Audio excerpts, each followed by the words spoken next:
गरुड़ पुराण के 15वें अध्याय में संतान प्राप्ति के उपायों के बारे में बताया गया है। साथ ही इसमें बताया गया है कि किन कामों से संतान में गुणवान चरित्र और सत्यवान का गुण होता है।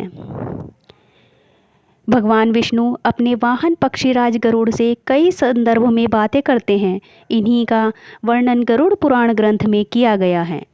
इसमें जन्म, मृत्यु, पुनर्जन्म, स्वर्ग, नरक के साथ ही ज्ञान, विज्ञान और नीति नियमों के बारे में भी बताया गया है। इसलिए इसे 18 महापुराणों में एक सर्वश्रेष्ठ ग्रंथ माना गया है।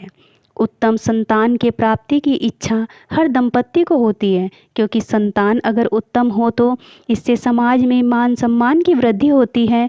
गरुड़ पुराण में के 15वें अध्याय में पक्षीराज गरुड़ ने भगवान विष्णु से इसी विषय में प्रश्न करते हुए सवाल किया।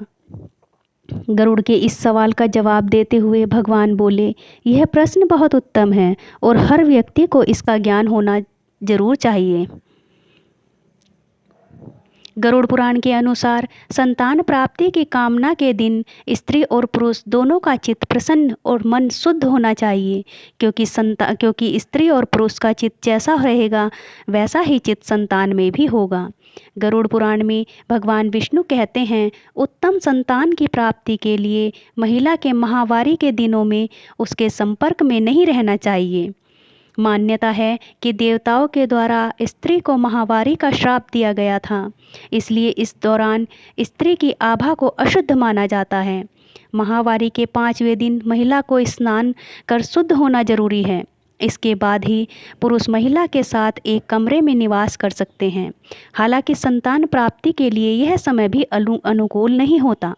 माहवारी के 7 दिन पश्चात महिला देवताओं और पितरों की पूजा करने योग्य मानी जाती है।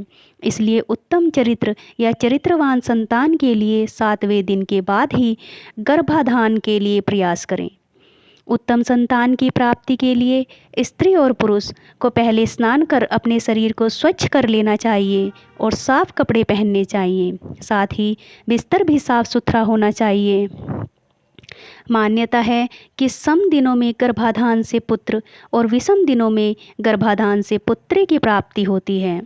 गरुड़ पुराण के अनुसार पुत्र रत्न की प्राप्ति के लिए महिला के मासिक धर्म समाप्त होने के 8वें, 10वें, 12वें, 14वें और 16वें दिन यानी सम दिनों के मिलन से पुत्र प्राप्ति की संभावना अधिक होती है। पुत्री प्राप्ति के लिए मासिक धर्म के विषम दिन जैसे 9वां, 11वां, 13वां, 15वां और 17वां दिन बताए गए हैं, लेकिन मासिक धर्म के 18वें दिन बाद का मिलन से संतान प्राप्ति की संभावना बहुत कम होती है। यदि किसी को कन्या संतान की प्राप्ति हो रही है और वह पुत्र प्राप्त करना चाहता है तो इन नियमों का पालन उसको अवश्य करना चाहिए।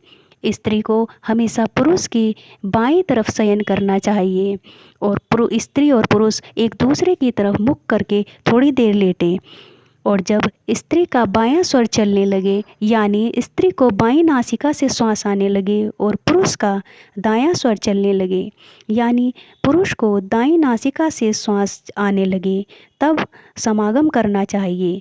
उस समय समागम से जरूर पुत्र रत्न की प्राप्ति होती है।